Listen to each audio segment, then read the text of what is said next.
Assalamualaikum warahmatullahi wabarakatuh. Pemirsa, senang sekali bisa ketemu lagi dengan Anda untuk membahas tema-tema teraktual yang ada di sekitar kita. Seperti kita ketahui bahwa situasi politik di tanah air hari ini semakin memanas, apalagi setelah mobil rantis polisi melindas pengemudi ojol. Presiden, Ketua DPR, dan Kapolri sudah meminta maaf dan 7 anggota polisi menjalani pemeriksaan. Tetapi demonstrasi terus berlanjut dan terjadi di beberapa daerah yang salah satunya dipicu oleh kritik terhadap DPR. Kita akan ngobrol tentang tema teraktual tersebut dengan narasumber kita yang sudah hadir bersama saya hari ini. Ada Ustadz Ibnu Sahidin SH. Assalamualaikum Ustadz. Waalaikumsalam warahmatullah. Selamat sore, Bang Yusuf. Selamat sore, Alhamdulillah. Sehat hari ini Ustadz? Alhamdulillah sehat. Alhamdulillah. Ustaz, seperti kita tahu, sepertinya seluruh Indonesia hari ini juga sedang fokus matanya kepada kejadian-kejadian yang hari ini sedang terjadi, di mana terjadi demonstrasi besar-besaran hampir di seluruh kota besar di Indonesia. Yang hal tersebut dipicu oleh beberapa hal yang menyulutnya.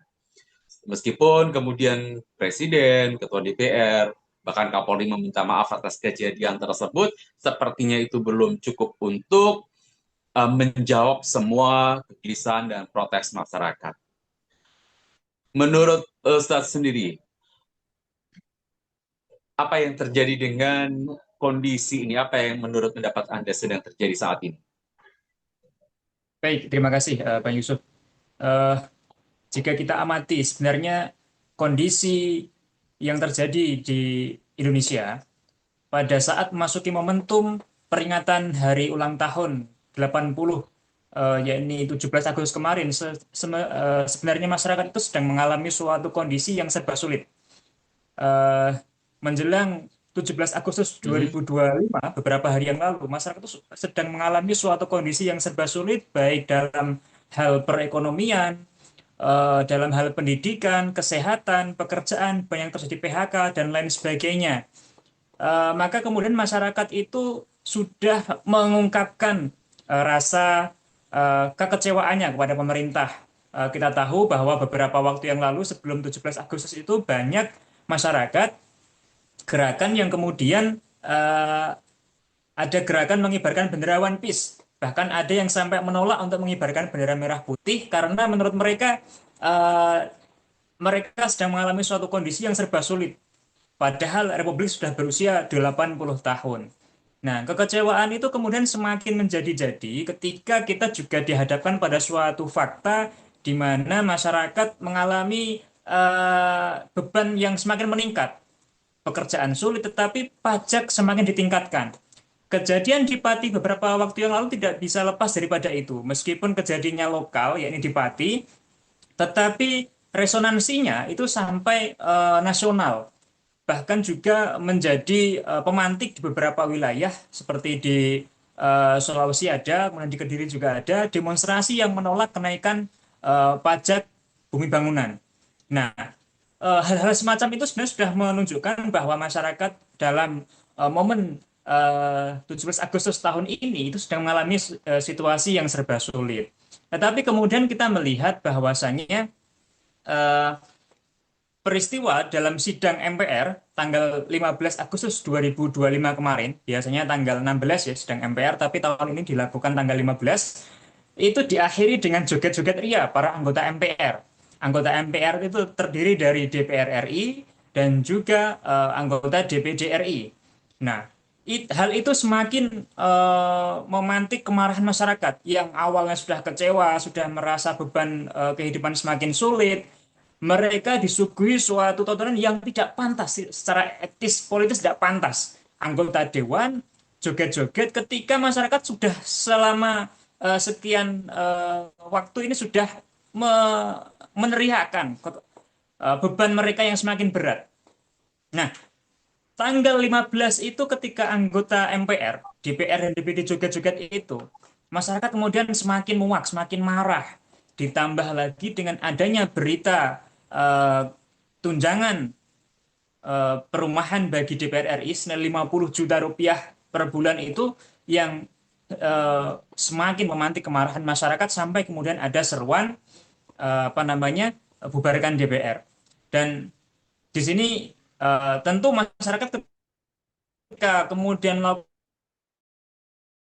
demonstrasi itu adalah bagian dari upaya mereka untuk menyerukan apa namanya ekspresi mereka bahwa mereka tetapi mengapa pemerintah yakni DPR-nya, MPR-nya, bahkan juga eksekutifnya seakan tidak peka dengan kondisi masyarakat. Sampai kemudian masyarakat harus turun ribuan orang ke jalan dan ketika turun ke jalan kita menyaksikan ada korban jiwa yang apa namanya yang meninggal karena peristiwa itu.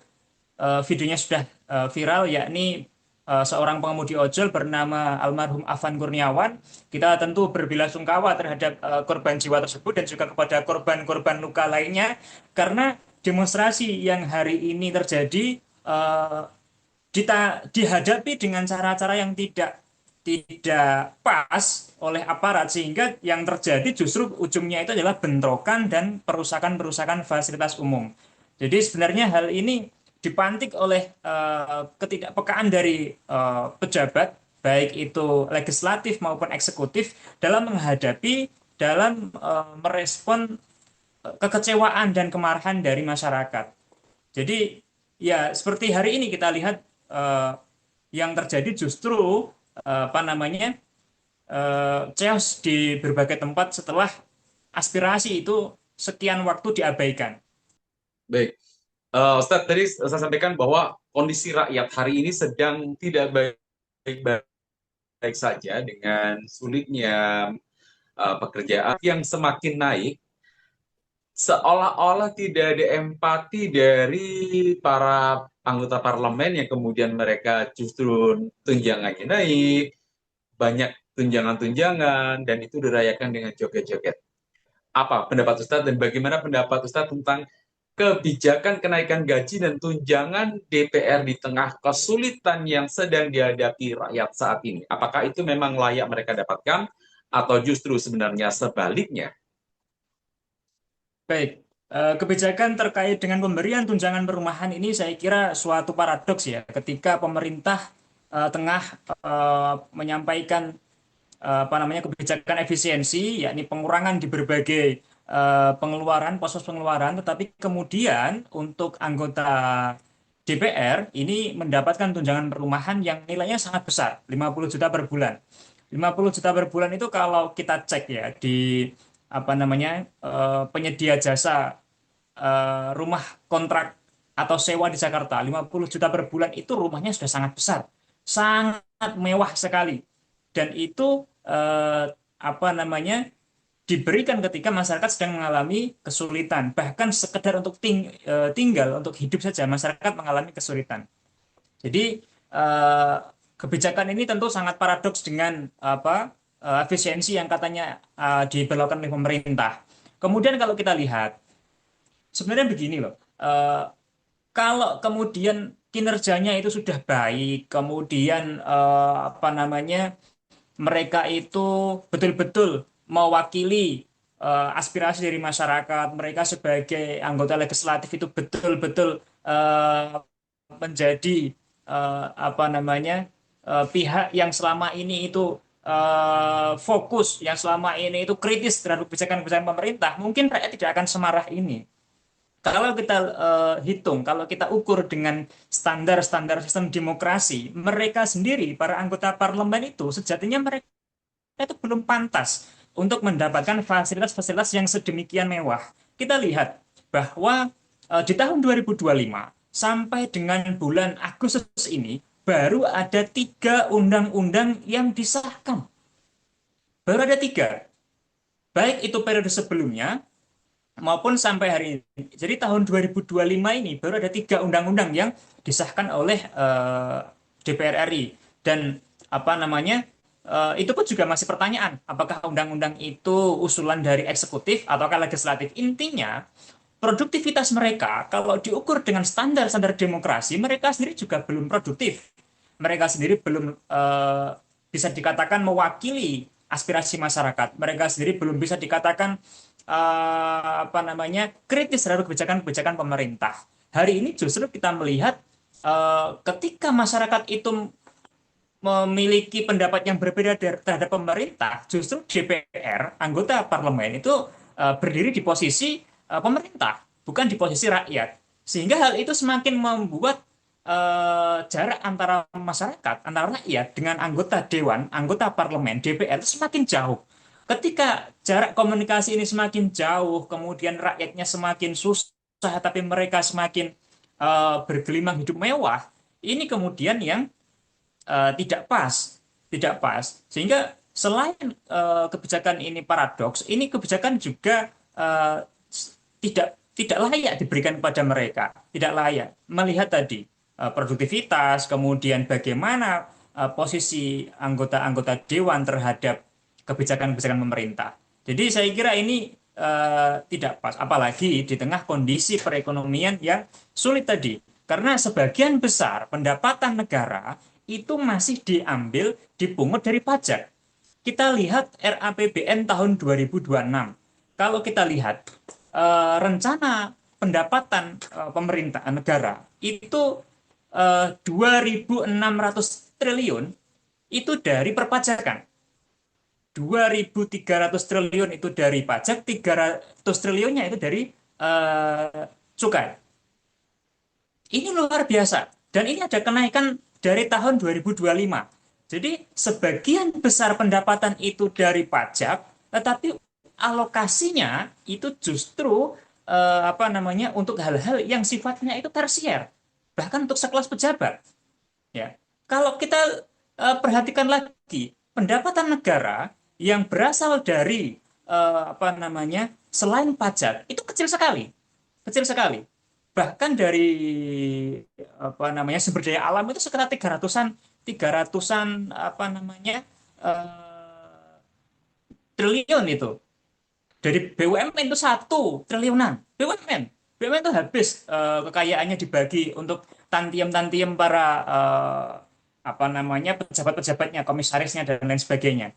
Jadi negara ini menggantungkan pendapatan negaranya dari pajak, 2.600 itu dari pajak dan cukai, tetapi kemudian alokasinya itu menyakiti masyarakat. Ini yang tidak pas. Sehingga wajar kalau kemudian masyarakat itu marah terhadap kebijakan ini. Yang spesifik adalah terkait dengan kebijakan kenaikan tunjangan ini. Kemarin sempat direspon oleh masyarakat. Ini kok DPR kok ada kenaikan segini-segini. Tetapi kemudian respon dari DPR juga tidak dewasa. Ada anggota dewan, sebut saja Nafa Urbak ya, mantan artis yang mengatakan kita perlu tunjangan rumah ini untuk sewa karena rumah saya jauh, saya harus pergi ke kantor tuh sekian jam kayak gitu. Kemudian ada yang menanggapi dengan ya diberikan syukur, tidak apa-apa begitu. Ketika masyarakat semakin marah dan ada yang menyerukan untuk bubarkan DPR, respon dari anggota Dewan Ahmad Sahroni dari Partai Nasdem itu sangat-sangat melukai masyarakat. Dia mengatakan pembubaran DPR itu sesuatu yang tolol. Ya, mohon maaf. Memang betul, menurut teori demokrasi, DPR itu tidak boleh dibubarkan. Tetapi responnya dia dengan mengatakan seperti itu tidak menyelesaikan masalah, tapi justru memancing amarah yang semakin besar. Mereka ini tidak peka. Sangat-sangat mereka ini mengalami bisa dikatakan mereka itu menganggap kritik-kritik itu sesuatu yang tidak ada nilainya, dan mereka merespon itu dengan sesuatu yang sangat-sangat tidak dewasa, tidak etis, sehingga kemudian hari ini kita melihat masyarakat harus meneruskan kritik itu dengan bentuk-bentuk yang lebih keras. Bukan kita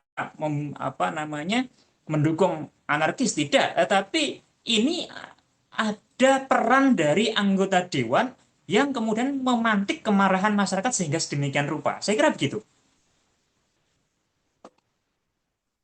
Baik, Ustaz, beberapa saat yang lalu saya sempat melihat sebuah video yang mengatakan yang ini menampilkan seorang pejabat DPR ya, seorang anggota DPR yang mengatakan sebelum jadi anggota DPR itu gaji saya sudah 80 juta per bulan. Jadi kalau ini sebenarnya wajar, bahkan saya bisa jadi dia mengatakan bahwa ini downgrade sih kalau saya harus dengan gaji yang saat ini diterima dari DPR. Berarti mereka awalnya orang kaya dong. Tapi kenapa fenomena kekayaan pejabat negara yang demikian itu kemudian saat ini masih dianggap ironis dan tidak layak untuk ditampilkan di masyarakat? Iya, uh, memang ada beberapa anggota dewan yang mengatakan seperti itu. Itu dari, sebut saja, itu dari Partai Amat Nasional. Ada Uya Kuya, kemudian ada Eko Patrio yang mengatakan kurang lebih seperti itu. Mereka dulunya sudah kaya, per hari itu gajinya puluhan juta. Kalau sekarang tiap bulan menerima 100 juta, itu rasanya downgrade gitu. Tetapi perlu kita ingat bahwa gaji DPR RI itu sampai hari ini masih misteri. Berapa nominal yang pasti gaji mereka, ya, yang mereka terima, baik gaji pokok, tunjangan, dan lain sebagainya, berapa yang mereka terima per bulan itu masih misteri. Tidak ada data yang valid, eh, apa namanya, yang bisa mengkonfirmasi besaran uang yang mereka terima. Tidak ada. 100 juta itu kan baru, apa namanya, dari berita yang muncul bersamaan dengan rencana tunjangan perumahan itu. Kemudian dari versi yang lain, dari Fitra itu mengatakan per bulan mereka bisa mengantongi uang itu 230 juta, ya kan? Kemudian ada versi lain lagi. Kalau kita ingat 3 tahun yang lalu, tahun 2021, di dalam podcastnya Akbar Faisal, anggota DPR RI dari fraksi PDIP, Krisdayanti, itu mengatakan pendapatan mereka jauh lebih besar daripada itu. Jauh lebih besar daripada itu. Dan menurut saya begini, kita patut curiga, berapa sebenarnya gaji mereka? Apakah betul mereka itu hanya menerima 230 juta per bulan? Itu kalau 230 juta per bulan itu kalau setahun, ya berapa? Kurang lebih 2 miliar sekian ya. 2 miliar sekian. Atau mungkin sampai 3 miliar loh ya.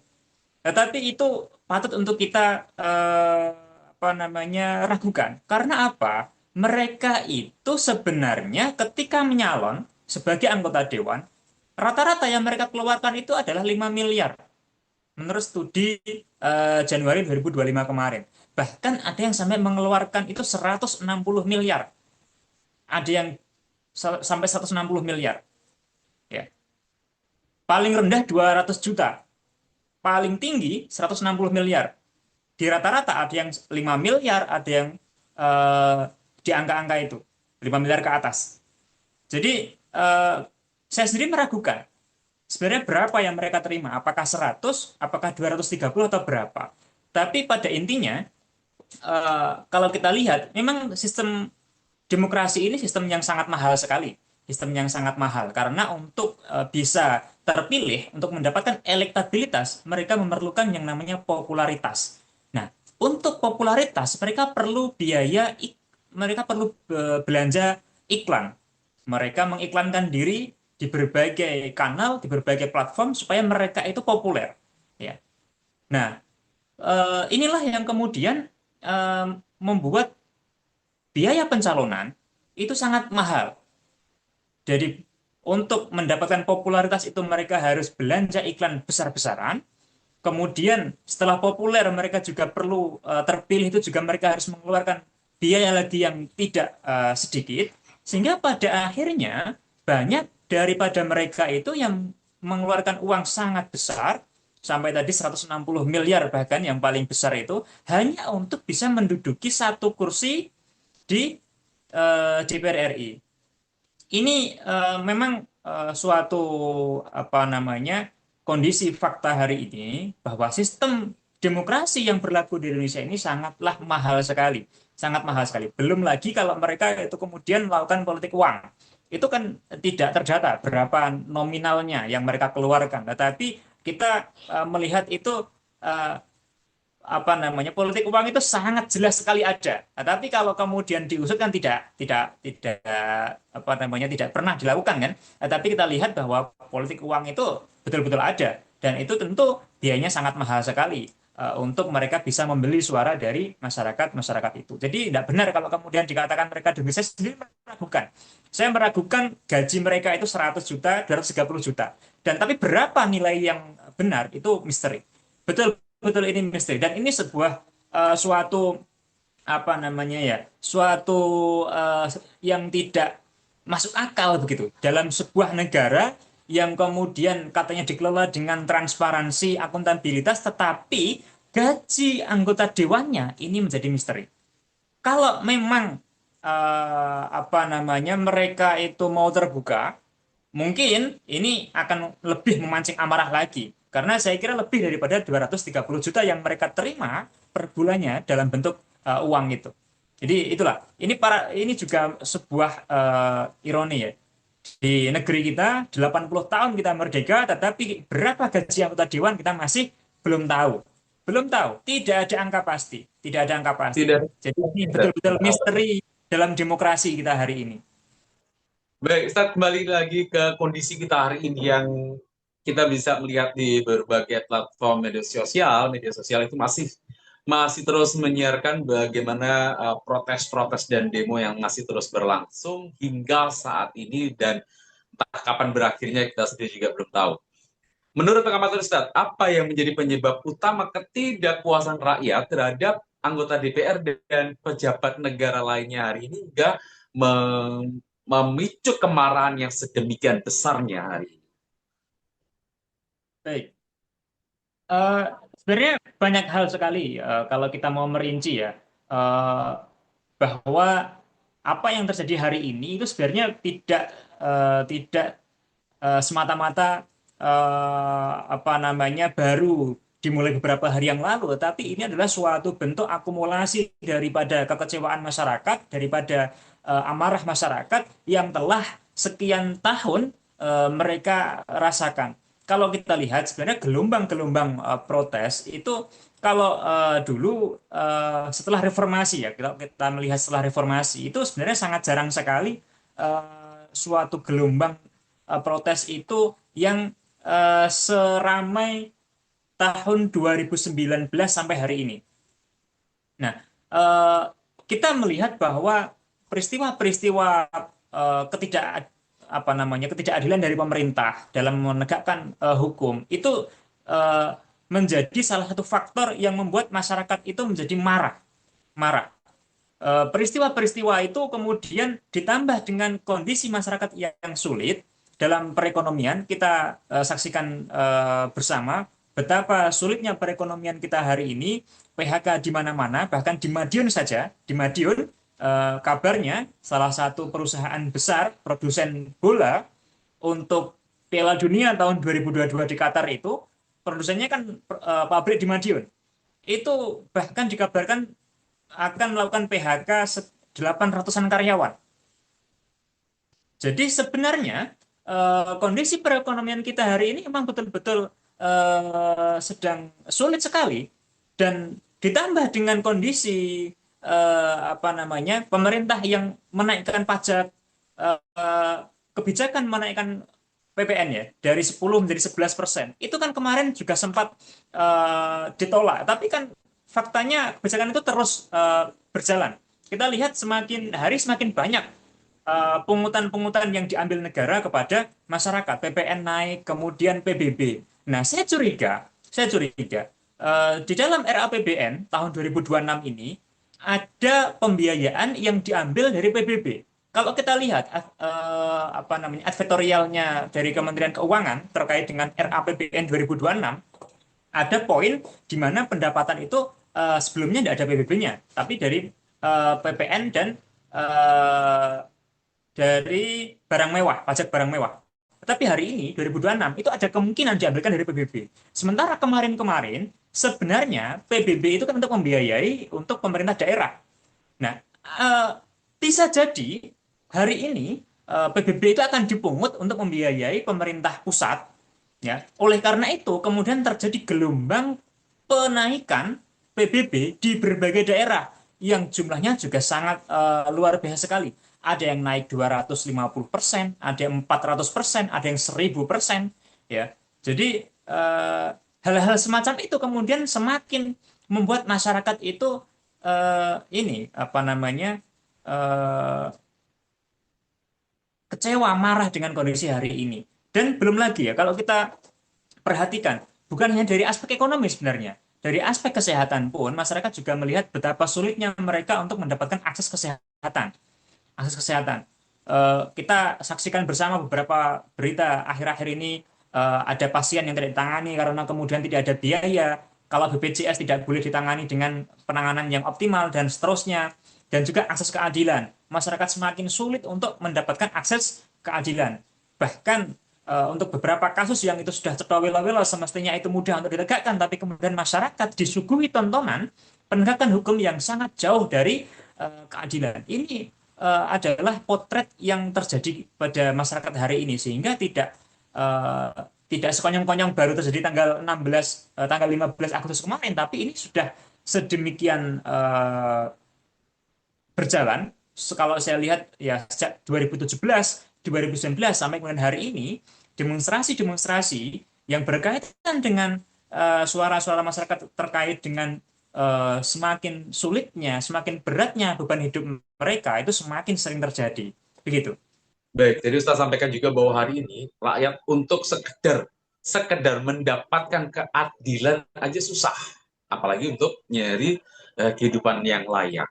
Sementara sebenarnya kita kan hidup di era demokrasi yang semuanya menurut demokrasi sendiri semuanya bisa diatur kan. Nah, apa hubungan antara sistem demokrasi dengan ketidakadilan yang terjadi saat ini yang dialami oleh masyarakat yang mencari keadilan aja susah menurut perspektif Islam agama kita? Baik. Eh, saya perlu menyampaikan dulu sebuah kritik pada demokrasi ya, bahwa kalau kita yang kita dapatkan, yang kita dengarkan dari para elit, dari para guru, dari para dosen di perguruan tinggi menyatakan bahwa demokrasi adalah sistem yang membagi kekuasaan atau memisahkan kekuasaan antara legislatif, eksekutif, dan yudikatif. Tetapi kita hari ini menyaksikan bahwa ternyata teori itu runtuh, teori itu tidak lagi berlaku ketika menghadapi fakta demokrasi di Indonesia. Jadi mungkin dulu para pencetus demokrasi, para pemikir-pemikirnya, mereka belum kepikiran kalau ternyata antara legislatif dengan eksekutif itu mereka bisa menjadi satu gerbong. Yaitu ketika fakta hari ini kita melihat adanya koalisi, di mana pemerintah dan DPR itu berasal dari satu koalisi yang sama atau dari satu partai yang sama. Sehingga di sini kita melihat bahwa fungsi pengawasan, fungsi utama dari legislatif, pengawasan dan pembuatan undang-undang itu, legislasi itu tidak lagi berjalan. Di sini demokrasi betul-betul runtuh. Teorinya tidak lagi relevan dengan fakta hari ini. Nah, itu pula sebenarnya termasuk ini mempengaruhi bagaimana kemudian ketika masyarakat itu memiliki suatu aspirasi yang berbeda, aspirasi ini tidak pernah sampai ke pemerintah karena DPR-nya satu kelompok, satu koalisi dengan pemerintah. Ya, jadi kita melihatlah beberapa kejadian yang paling besar kemarin adalah ketika terjadi demo penolakan Undang-Undang Cipta Kerja 2020 ya. Kalau kita lihat itu tidak, mayoritas masyarakat tidak setuju. Tetapi kemudian DPR tetap ketok palu. Ya, itu menunjukkan betapa teori pembagian kekuasaan, teori pemisahan kekuasaan itu tidak lagi berlaku, tidak mampu untuk menghadapi fakta koalisi yang bisa mengumpulkan mereka menjadi satu kelompok. Nah, dan kalau kita lihat setelah diberlakukan undang-undang itu, berapa banyak pekerjaan yang tersebut? Ini pertanyaan juga bagi kita. Setelah undang-undang itu dipaksakan sedemikian rupa, faktanya undang-undang itu tidak manjur mengatasi masalah di Indonesia. Nah, kalau kita lihat ya, ini tentu tidak semata-mata karena praktik yang buruk dari para eksekutif dan legislatif, tetapi ini adalah bagian dari kesalahan sistem demokrasi, di mana mereka ini kan dengan teori bahwa undang-undang itu dibuat oleh para wakil dan eksekutif, para legislatif dan eksekutif ini justru melahirkan undang-undang yang eh, apa namanya tidak mewadahi kepentingan masyarakat.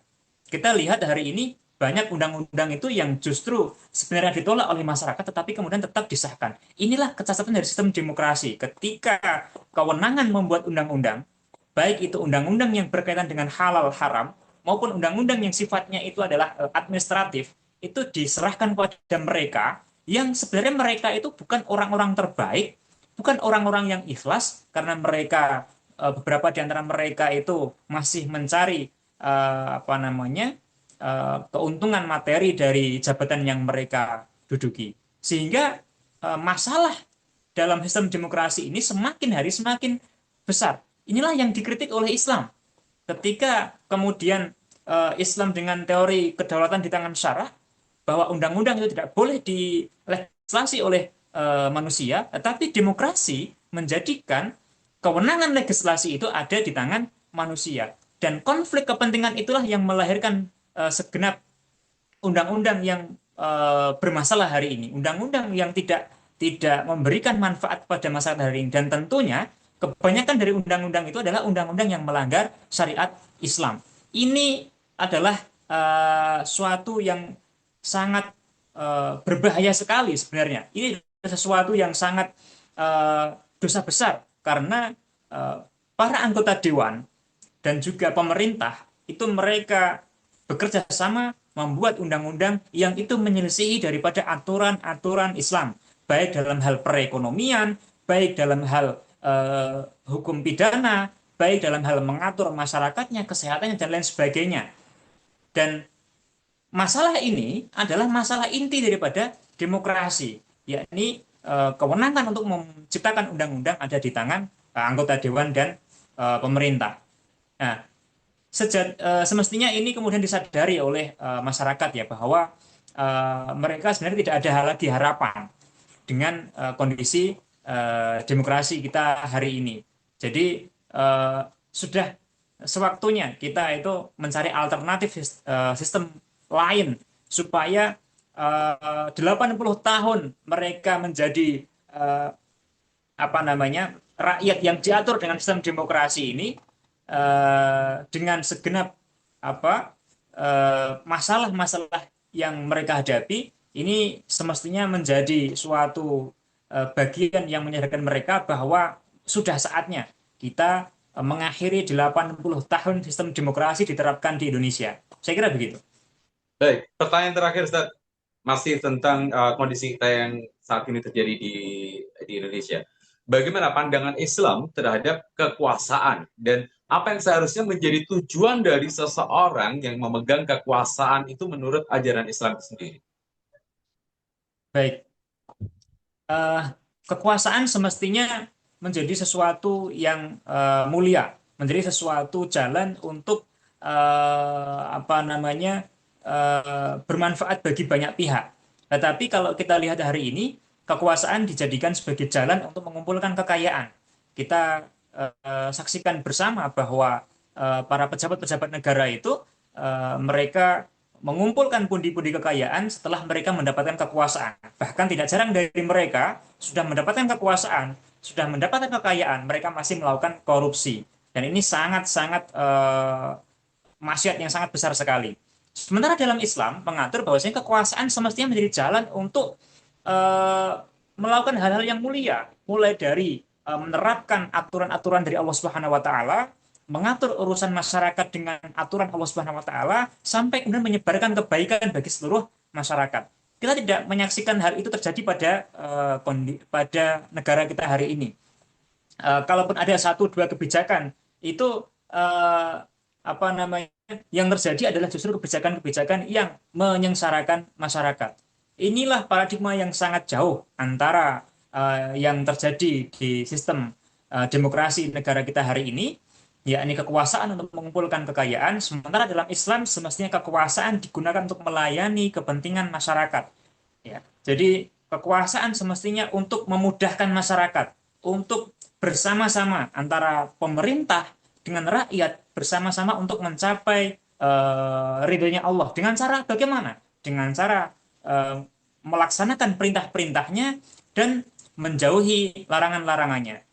Nah, kritik ya kita pada pemerintah hari ini. Pemerintah hari ini seolah-olah mereka itu sebagai pemilik negara, sementara rakyat itu seolah-olah sebagai penumpang. Jadi kalau ada kritik, kalau ada suara yang berbeda, mereka anggap sebagai ancaman. Ini membuat mereka itu semakin jauh dari masyarakat, sehingga mereka itu tidak lagi bertujuan untuk menyejahterakan, tetapi mereka itu justru bertujuan untuk mengumpulkan kekayaan dan menyengsarakan masyarakat. Inilah realita kita pada hari ini. Dan kalau kita ingin mengakhiri kondisi semacam ini, maka sudah sepantasnya kita untuk mengkaji kembali bahwasanya Islam dengan segenap sistem dan aturannya memiliki suatu cara pandang yang berbeda, memiliki suatu cara mengatur pemerintah yang lebih baik dan sesuai dengan aturan Allah Subhanahu wa taala. Itulah amanah dalam Islam yang dipandang sebagai suatu jalan untuk melayani masyarakat dalam bersama-sama antara pemerintah dengan rakyat bersama-sama untuk melaksanakan perintah-perintah Allah Subhanahu wa taala dan menjauhi seluruh larangan-larangan Allah Subhanahu wa taala. Kalau dengan demikian, maka yang terjadi insya Allah ridha Allah. Kalau Allah ridha, insya Allah semuanya baik. Kan begitu, simpelnya begitu. Tetapi kalau kita lihat hari ini, undang-undang yang dibuat itu bertentangan dengan hukum Allah, pejabatnya tidak melayani masyarakat, masyarakatnya dibiarkan hidup susah, tetapi setiap hari dipungut pajak yang sangat berat. Maka yang terjadi adalah masalah dan penderitaan. Baik Ustadz, terima kasih banyak atas waktu dan kupasannya yang cukup tajam dan juga mendalam untuk kondisi Indonesia hari ini. Insya Allah bermanfaat sekali Ustadz. Kita ketemu lagi di lain waktu. Baik pemirsa, demikian tadi obrolan saya dengan Ustadz Ibnu Sahidin SH. Beliau adalah seorang pengacara yang juga aktif dalam berbagai panggung dakwah.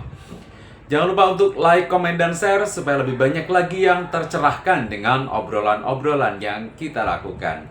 Terima kasih atas perhatiannya. Kita ketemu lagi minggu depan. Assalamualaikum warahmatullahi wabarakatuh.